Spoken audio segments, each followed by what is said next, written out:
This is Michael Wilson. We're looking at the question, have you ever felt like giving up on God? Someone must be put in charge in capturing what God is saying. He reveals so much to us. It needs care because his words stand out and they are holy. So religion and religious people create some interesting challenges. Religious people can abandon the mission they have been given if we have put our faith in them and not in Jesus, who we can trust. Well, God always keeps his word. That is that, and that is all there is to it.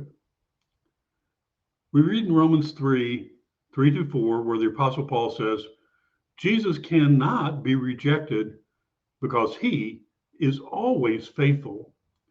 If the Messiah has said it, we can count on it.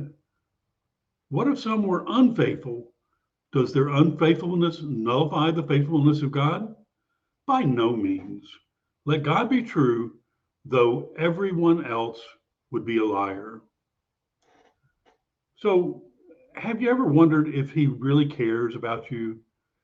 And particularly, does he care about your situation? Maybe you're going through a hard time right now and you feel like God has abandoned you.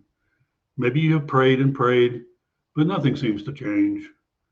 Maybe you've been hurt by someone who claimed to be a Christian and you wonder how God could allow that to happen. Maybe you have doubts and questions about your faith and you feel like you are losing hope. If you can relate to any of these feelings, I want to encourage you today. I want to remind you that God is faithful, even when we are not. I want to show you from the Bible that God's promises are true, even when we do not see them fulfilled. I want to help you trust God's faithfulness in challenging times. The first thing we need to understand is that God's faithfulness does not depend on our faithfulness.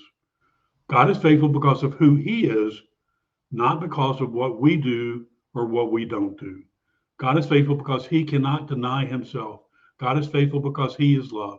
God is faithful because he is trustworthy. This means that God's faithfulness is not affected by our unfaithfulness. Even when we sin, doubt, complain, or rebel against him, he stays faithful to us. Even when we reject him, he does not reject us.